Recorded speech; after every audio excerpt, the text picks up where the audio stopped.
Black Squad, what's going on? Check this out, man. Roll this one,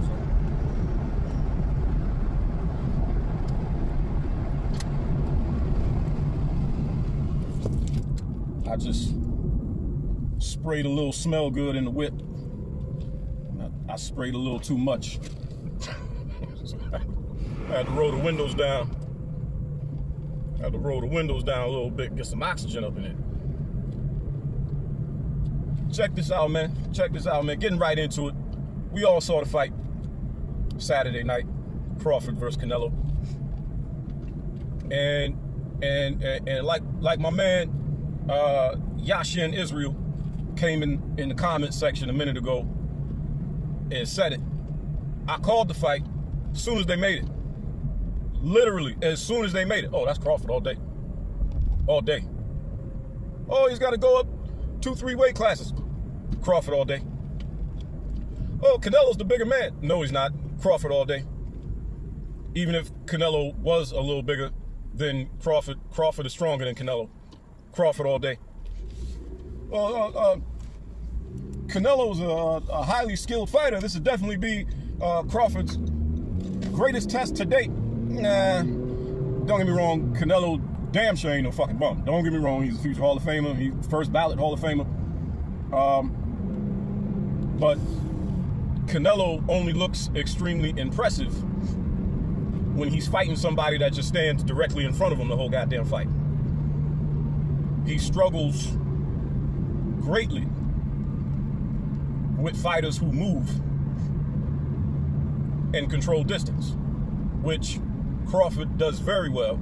Crawford is a master at controlling distance. And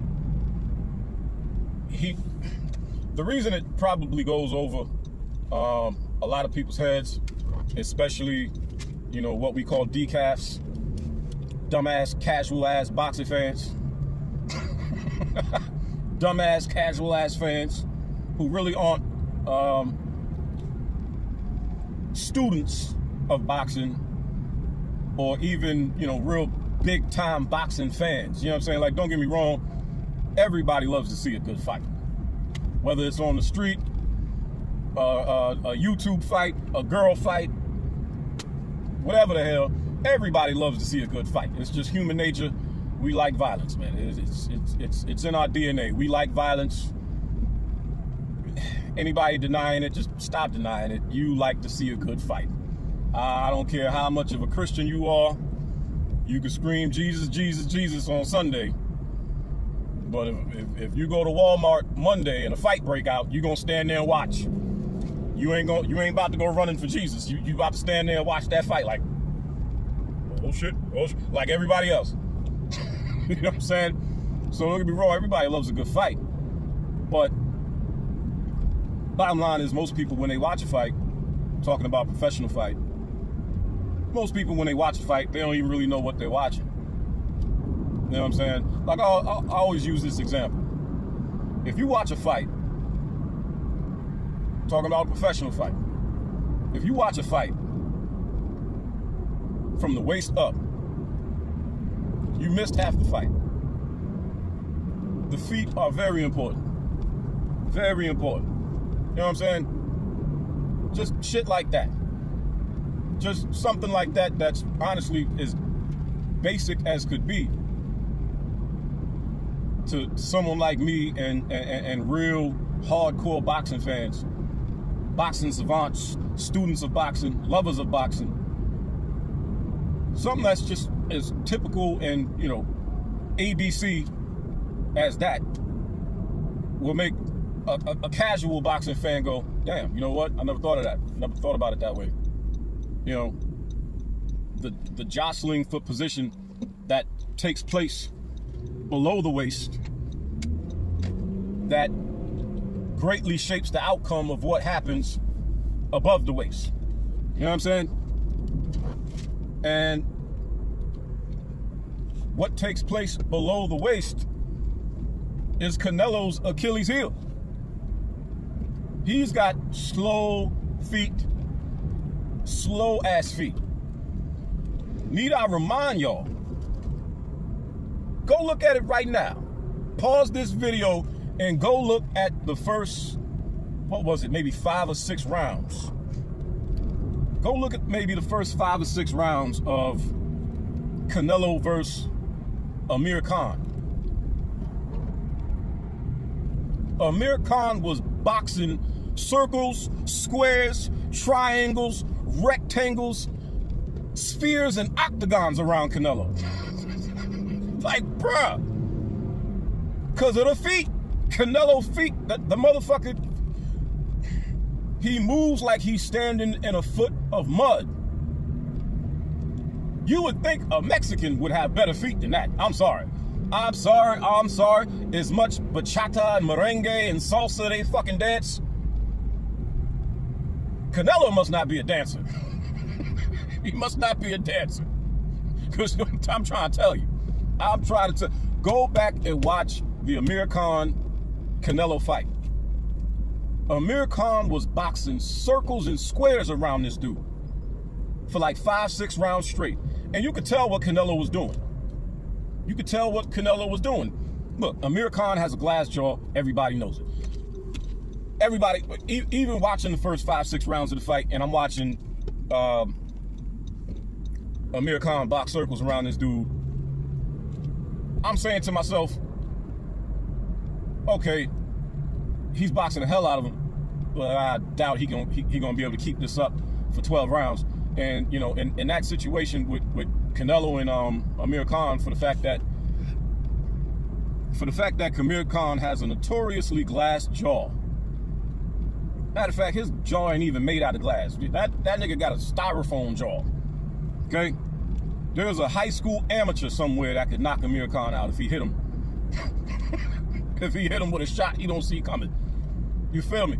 So, it's kind of like, you know, almost any Deontay Wilder fight you can name, where you got to be perfect for an entire 12 rounds, because all Deontay Wilder has to do is hit you with that straight right one time and it's Betty bye-bye.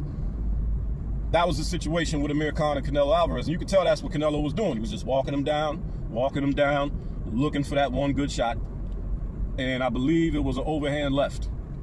It was either overhand left or overhand right. I believe it was an overhand left. Almost half hook, half overhand. Hit him like right on top of the head. Night, nigga. Yo, what is this motherfucker doing? This nigga in front of me just swerved over directly into traffic. Bruh. Niggas is crazy, man. Niggas is crazy. So, just look at that situation. Go look at that Canelo Alvarez Amir Khan fight and how the first 5, 6 rounds, literally right up until the point Canelo hit him with that one good shot, Amir Khan was making Canelo look like a fucking amateur. But for the fact that Amir Khan's got pillows for fists, and Canelo Alvarez, honestly, at this point, not only do we have to say that Canelo Alvarez has one of the best, if not the best, chin of this generation. Wow, this person in front of me is gonna cause an accident, man. I'm about to get on this fucking merit and fly by this dude, get the hell away from him. He's about to cause a fucking accident. Merging on to the merit. This dude got half his car sticking out into the fucking lane. Same dude that swerved over and directly into traffic. I'm gonna get the hell away from this dude. He is definitely gonna cause an accident. The hell? So yeah. Again, go look at the first 5, 6 rounds of that fight. Literally from the opening bell until Canelo finally hit him with that one good shot, Amir Khan was winning every single round. Now, if Amir Khan can do that to Canelo Alvarez, what the hell makes you think Terence Crawford wouldn't have much greater success? On top of the fact, Terence don't got pillows for fists. Terence got rocks in both hands. Terence got power in both hands. Knockout power in both hands. And Terence don't got a glass jaw. And Terence's footwork is better than Khan's. The way Terence controls distance, better than Khan. Terence's leaps and bounds a better fighter than Amir Khan. If Amir Khan can have that kind of success, if Amir Khan can make Canelo Alvarez look like a mortal man, what the fuck did you think Terence Crawford was going to do when he got in the ring with him? Like, I don't know how y'all be. You know, I hate when people get in the fucking fast lane and drive like they on a dirt road some fucking where. The fuck, man, that shit pissed me off, yo. So yeah, it was a foregone conclusion. It was as far as I'm concerned, it was a foregone conclusion as soon as they made that fight. The fight was over. Come on, man. The fight was over before the first press conference, as far as I'm concerned. As far as I'm concerned. The only shot Canelo had at winning that fight was catching Crawford with a punch he didn't see coming on the inside. That was the only shot in hell, as far as I'm concerned.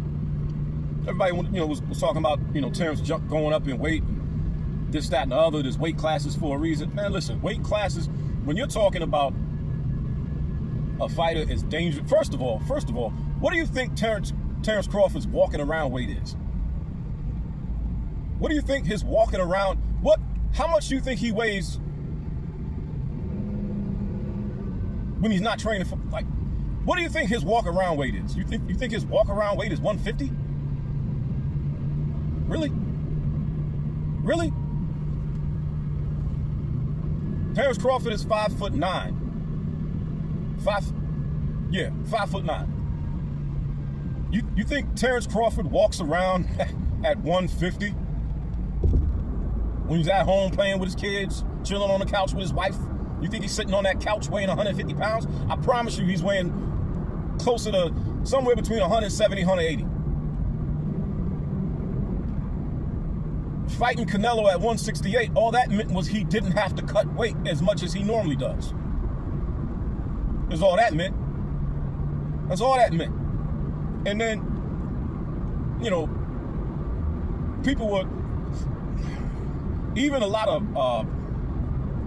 hardcore boxing fans, like they say, history is best qualified to reward all research. Terence Crawford ain't the first man to jump up several weight classes in one shot and have success. Y'all forgot about a man named Tommy Hearns. Y'all forgot about a man named Tommy Hearns. Didn't Tommy Hearns go up, I believe, 3 weight classes? What was my man's? I forget my man's name. I forget who he beat. If I'm not mistaken, it was, I forget. But Tommy Hearns did the same thing. Tommy Hearns did the same thing. Put on 25 pounds, went up 3 weight classes, beat the champ, then went back down to middleweight. It's been done before. The great ones can do it and make it look normal. All right, come on, man. These fucking New Yorkers, man. These fucking New Yorkers. This ain't New York, fam. I'm so sick of these fucking New Yorkers coming out here. This ain't New York, bruh. These fucking New Yorkers, they come out here and they sit at these fucking red lights. This is Connecticut. We can turn right on red. As long as there's no sign saying no turn on red, you could turn. But these fucking New Yorkers from the city, they so used to not being able to turn on red, because in New York City, you can't turn on red no matter what. So these fucking New Yorkers, they come out here to Connecticut. If you're getting in the right lane, what's taking you so long to get the fuck over? You need what the fuck? Yo, I swear to God, man. I got road rage, y'all. Y'all gotta bear with me. I got road rage. I got road rage. You'll be seeing a whole lot of it, because as long as I'm doing these videos in the whip when I'm driving and shit, y'all gonna see it. Yeah, Tommy Hearns did the same thing, man. Tommy Hearns did the same thing, and it wasn't difficult. It wasn't difficult. If I'm not mistaken, man, damn, I feel bad. Legendary trainer too. legendary trainer. He just passed away a few years ago. Damn it, I can't think of his name right now. Just passed away a few years ago. Legendary trainer. He said basically all they did was, you know, he would eat until, I think he said 8, 9, 10 o'clock at night when he was going up in weight.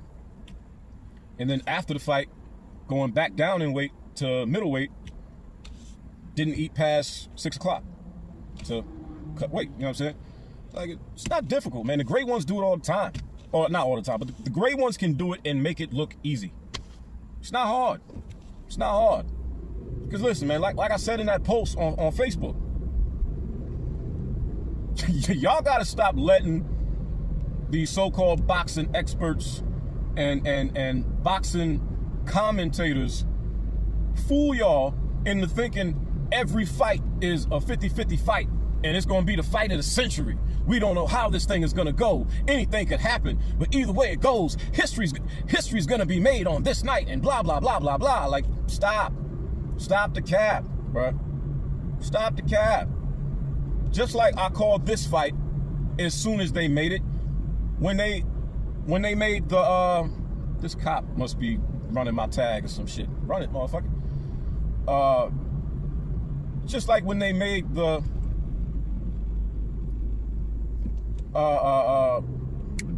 Crawford and Errol Spence fight. Just like when they made the Crawford and Errol Spence fight, I called that fight as soon as they made it. While everybody was going back and forth, oh man, it's the two best fighters of their division, and you know, same shit. It's a 50-50 fight. Could go either way. Fuck out of here. I said from the beginning, and I believe I said it in a reel. Y'all might be able to scroll back and pull up the paperwork on this one. My exact words. I remember it like it was yesterday. I said, listen, this is not a 50-50 fight. This is more like a 70-30, maybe even a 80-20 fight. I said, listen, Errol Spence is a damn good fighter. Not taking nothing away from him. Damn good fighter. Damn good fighter. But Terence Crawford is great. And come fight night, Terence Crawford is going to show you the difference between a damn good fighter and a great fighter. And what happened? What happened, y'all? What happened? What happened? Was it a 50-50 fight? Was it a 50-50 fight? Were they going back and forth? Huh? How many times did the momentum swing in that fight? The fuck? I said it was a 70-30, maybe an 80-20 fight. It was actually more like a 90-10 fight. 95-5 fight. Terence Crawford had Errol Spence looking like Martin Lawrence after he fought Tommy Hearns. Like, damn. I mean, I knew Crawford was gonna whoop him. I knew Crawford was gonna whoop him. I didn't think he was gonna whoop him that bad. I didn't think he was, not even I thought he was gonna whoop him that bad. Like, damn. That was, listen. It's like I've said before, other people have said it. There's a difference between losing a fight and getting beat up. Errol Spence got beat up. Errol Spence got beat up. Yo, fam, you hit the back of my motherfucking car, boy. You hit the back of this car, boy. I'ma show, y'all gonna see what I mean by these hands that change your face. He hit the back of this fucking car. So, yeah. Come on, man. Y'all gotta stop letting these experts fool you, man. They're in on the hustle. The boxing experts and the pundits and the commentators, they're in on the hustle. They gotta sell the fight.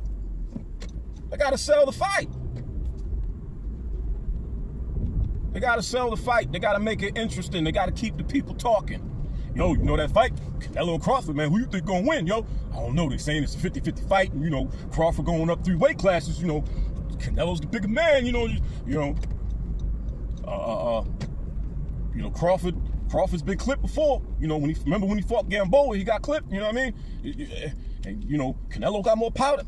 Fuck all that. Crawford. Crawford. Hands down. Crawford. You see, man, listen, when you see me posting on Facebook, trying to take people money, when you see me post, I'm taking all bets. I posted, I'm taking all bets, $5 to $500. I don't care what it is. Put your money up. I'll take your money. When you see me posting that, fam, I'll put you this way, man. I've only been wrong about like 2 fights in the last, I'll say 5 years. When come on, lady, you got a whole fucking sidewalk. I hate people, man. I hate people. The Deontay Wilder Tyson Fury fight, the second and the third one. Those are the only 2 fights that I've been wrong about, like the last 5 years. If I'm, you know, look, man. If I'm saying with conviction, this person got this shit in the bag, it's pretty much a foregone conclusion, man. Because I ain't just talking. I'm not just talking. Terence Crawford is the best switch hitting fighter we've seen since Marvin Hagler. And listen, you know what be pissing me off too? Speaking of Marvin Hagler, and the comparison between him and Crawford as far as being a switch hitter, being able to fight from the orthodox stance, or from southpaw. Y'all need to stop saying that Terence Crawford is a better switch hitting fighter than Marvin Hagler. No, he's not. What's good, man? How you been? Chillin'? Y'all need to stop saying Terence Crawford is a better switch hitter than Marvin Hagler. No, he's not. What's some 2 packs, please? Ah, shit.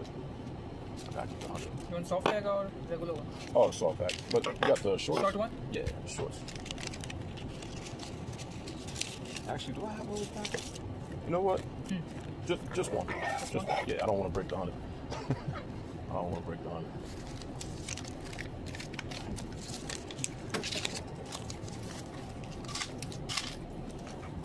Thank you. Thank you. Appreciate you, man. So yeah, y'all listen. I ain't gonna say y'all. Because maybe you guys have never said that. But you hear some of these boxing pundits saying that, and no way in hell. No way in hell. No way in hell.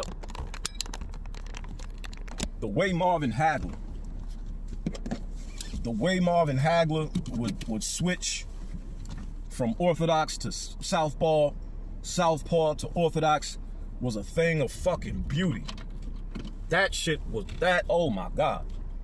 We never seen nothing like it, and we ain't seen nothing like it since, including Terence Crawford. No, I'm sorry. No. Marvin Hagler would switch. Oh shit, I'm about to go up on the damn curtain. Marvin Hagler would switch. This is fucking moron here. God damn, about to pull out in front of me. Marvin Hagler would switch stances in between his punches. You know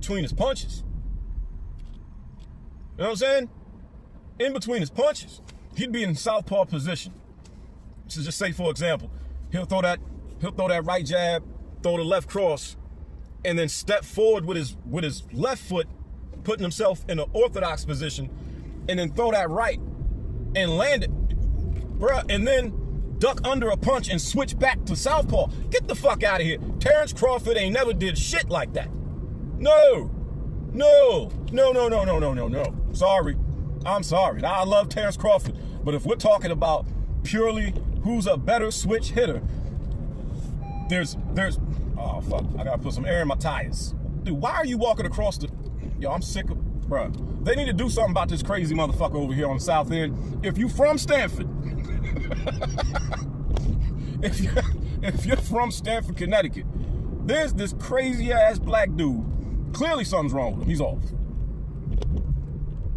And he loves this intersection. It's the intersection next to the fucking train station. This dude be all out in the middle of the intersection, walking across the street in the middle of a green light, crazy traffic. Every other time you see him, he's on a fucking scooter. I don't know where he got that damn scooter from. And then get this, he'll walk backwards.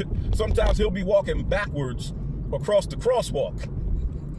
Literally walking backwards. You're gonna pull out in front of me and pull out slow as fuck. You fucking bitch.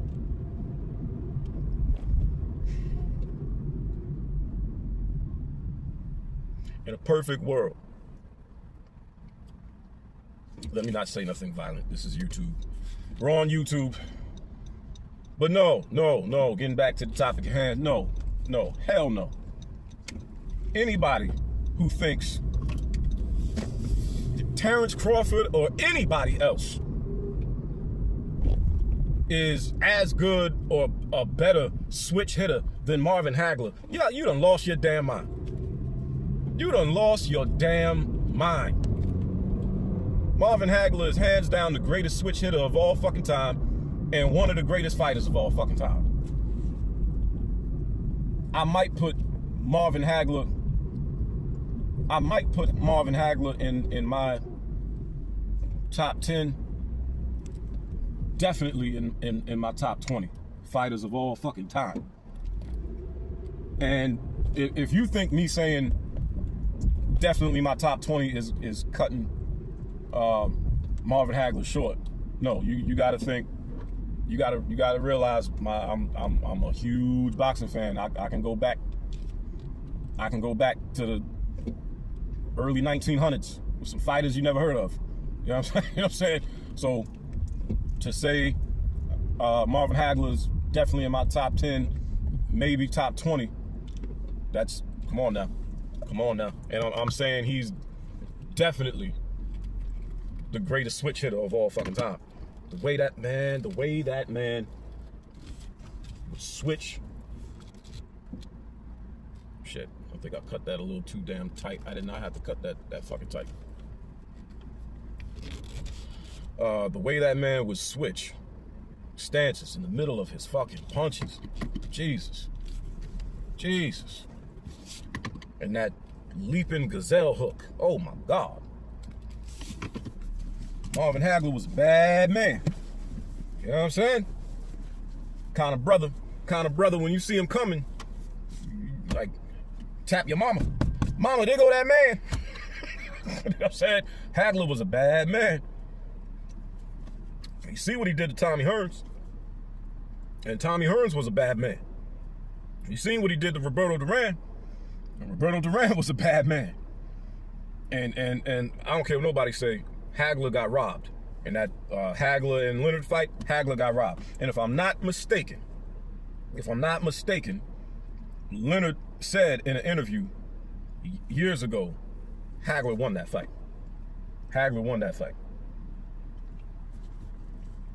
But yeah, man, look. The Canelo and Crawford fight, no, man.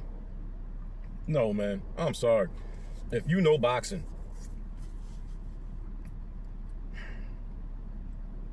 that fight was not hard to call. Not hard to call at all. And if you watch the fight from a non-biased point of view, which clearly a whole lot of people are incapable of doing, but if you watch that fight from a non-biased point of view, Crawford won 10 out of 12 rounds. Crawford won that fight 10 rounds to 12. When them judges, or when they read the scorecard, what fight were they watching? What fight were they watching? I mean, thank God the fight wasn't actually close. Because clearly they would have robbed Crawford. And, you know, a few people expressed some concerns about that leading up to the fight. And that was somewhat of a concern in the back of my mind. But me figuring Crawford was going to make Canelo look the way Floyd made him look, the way Beevil made him look. That's the thing. Really, to really get a win over Canelo, because they want to make this man the face of boxing. That's why. For the fact that they desperately want to make Canelo the face of boxing. And truth be told, because of the fact that they desperately want to make somebody, anybody who's lighter than a paper bag, the face of boxing. That's what's really going on, in case you haven't noticed. In case you haven't noticed, for the last 5 to maybe 10 years, or I'll say since Mayweather retired, they have been desperate to make somebody, anybody, lighter than a paper bag, the face of boxing. This is why they keep trying to say Inoue is pound for pound the best fighter, even though he's literally fought nobody. Even though you who are listening right now, without the help of Google, you can name one person Inoue has beaten. Inoue's been over in Japan fighting a bunch of dudes with glass jaws who stand directly in front of him.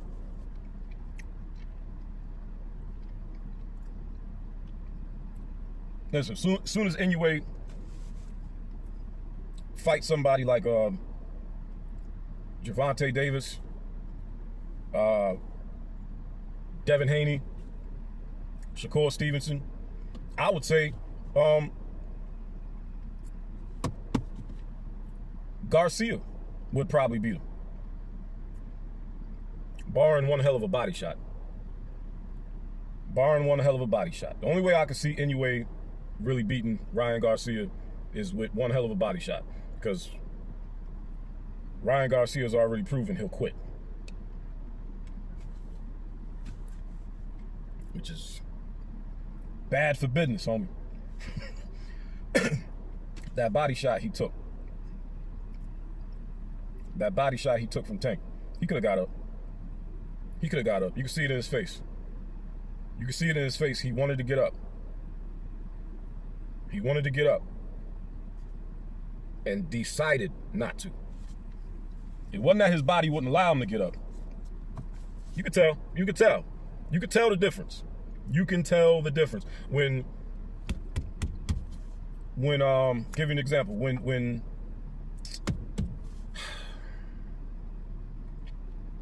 why are these names? When De La Hoya took that body shot from my man, from the executioner. When De La Hoya took that body shot from the executioner, that was an example of a man's body not allowing him to get up. He wanted to get up, he couldn't get up.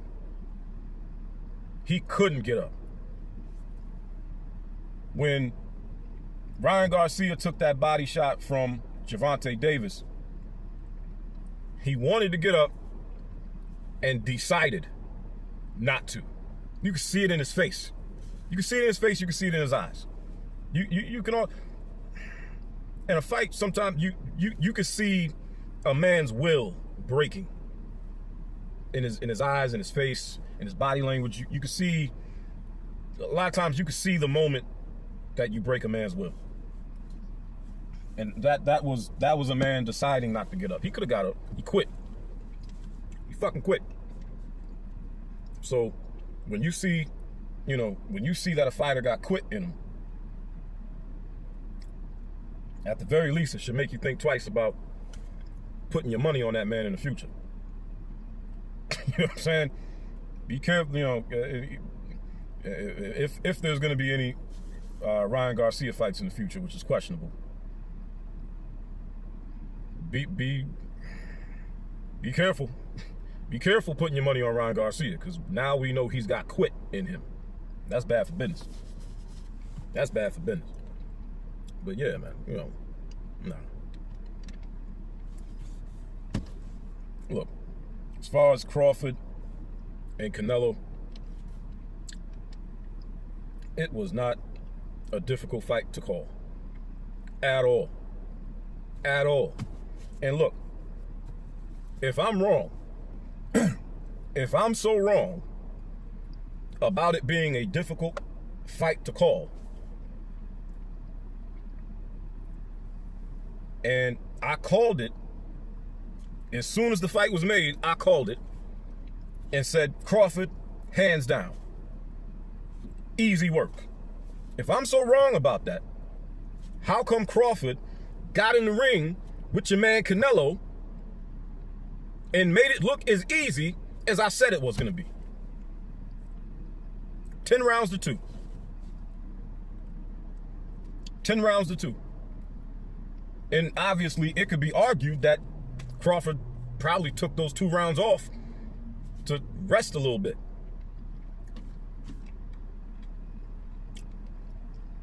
The only thing I was wrong about was I thought Crawford was either going to stop Canelo or knock him out. And the reason I ended up being wrong about that was because, one, Crawford was showing Canelo a little more respect than he had to. Crawford was showing him a little more respect than he had to. He was respecting Canelo's punching power a little too much. Just a little bit. And there was never a point in the fight where Crawford really sat down on his punches, stayed in front of him, tried to walk him down, and beat him up. That's one. Two, until fight night, and it's crazy as hell. It's crazy as hell because I was literally thinking it, and I'm not bullshitting you. I was literally thinking it about 20, 30 seconds before Max Kellerman said it. Canelo Alvarez has one of the greatest fucking chins we've ever seen. Canelo has one of the greatest chins we've ever seen. And up until Saturday night, I know a lot of people already wanted to give him that. I didn't. Because Canelo had never... Yeah, okay, he fought Triple G. He fought Triple G, and maybe... you could throw Strickland in there, and maybe 2 other guys, right? That had great punching power. But he had never been in the ring with anybody who was as sharp a puncher as Terence Crawford. Like my man Antonio Tarver says, Terence Crawford got GPS on his punches. You know what I'm saying? Terence Crawford got GPS on his punches. Triple G ain't got GPS on his punches. Strickland ain't got GPS on his punches. In other words, when Terence Crawford throws his punches, they're going to land exactly where the fuck he wants them to land. Okay? Those punches are going to find their intended destination. Strickland and Triple G don't got that kind of accuracy. You know what I'm saying? And not only does Crawford got GPS on his punches, Crawford got power in both fucking hands and strings his punches together very fucking well. And as well of a counterpuncher as Canelo is, when he's fighting somebody who stands directly in front of him, Crawford's not going to stand directly in front of him. And you saw that a few times on Saturday night, where 1 second Crawford was right in front of him, land a few punches, maybe Canelo partially blocks one or two of them, and when Canelo went to counter, like in a split fucking second, Crawford is out of range. That makes a huge fucking difference. So I'm thinking to myself, leading up to the fight, you know what? Crawford, best finisher in the, well, yeah, I would say that. If he's not the best finisher in the game, top 3 finishers in the game. When Crawford wants to get you up out of there, if he clips you and you hurt, it's over for you, baby. It's over for you. You know what I'm saying? So Crawford being the best finisher in the game, if not one of the best finishers in the game, I'm thinking, leading up to the fight, sooner or later, probably, my prediction was 9th, 10th, 11th round. You know what I'm saying? I figured somewhere between round 8 and round 9. Somewhere between the beginning of round 8 and the end of round 9, Crawford was going to stay in front of him, walk him down, sit on his punches, really sit down on his punches, try to hurt him and try to get him up out of it. He didn't do that. You know what I'm saying? So the one thing I was wrong about was Crawford stopping or knocking out Canelo. And like I said, 1, because Crawford didn't do what I thought he was going to do, and 2, because we got to give it to him now. After that fight with Crawford, we got to give it to him. Canelo's got one of the best fucking chins we've ever seen. He's got one of the best chins we've ever seen. We got to put his chin up there. We got to put his chin up there with the likes of Marvin Hagler. We got to put his chin up there with the likes of Muhammad Ali. We got to put his chin up there with the likes of Ron Lyles. Joe Walcott. Willie Pep. Well, nah, I wouldn't put Willie Pep up there. I wouldn't put Willie Pep up there. You know what I'm saying? But we got to, if ever I don't recall this conversation ever really coming up, but if ever the conversation of greatest chins of all time comes up, if it means anything to you, Mexican fans, you can hang your hat on that. If ever the conversation of greatest chins of all time comes up, you can't have that conversation without mentioning Canelo. That man's got one of the greatest fucking chins. I don't know what the fuck his chin is made out of, but that shit ain't normal. That shit ain't fucking normal. And another thing he does too is, he took a page out of Ali's book. I believe he took that page out of Ali's book. He turns with the punch. When he knows he can't get out the way, he turns with it, which lessens the blow. But he still got hit with a few damn good shots. Not once did he look hurt or nothing. There were a couple punches he took that you could tell got his attention. I think he was very surprised. I think he was very surprised with Crawford's punching power. I think he was very surprised with how strong Crawford is. I think Crawford's strength seriously surprised him. There was one time in the fight where they clinched up and Canelo had better leverage on that clinch. Didn't matter. Crawford still turned him, threw him up against the ropes. And I know that caught Canelo's attention. Like, shit. This Moreno is strong, man. This Moreno is strong. He's strong like bull. You know what I'm saying? And you know what was great to see, wrapping this thing up? You know what was fucking great to see? What was great to see was the honor amongst fighters after the fight. when Crawford went up to Canelo, shook his hand, gave him his belts back. That was my interpretation anyway. My interpretation of that was, you're the best I've ever fought. I respect you, not only as a fighter, but I respect you as a man. And you could tell Canelo had the same adoration in return for Crawford.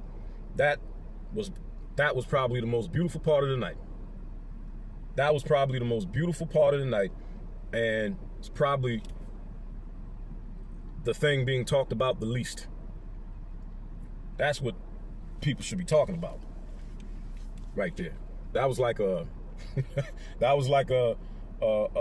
Apollo Creed and Rocky moment right there. You know what I'm saying?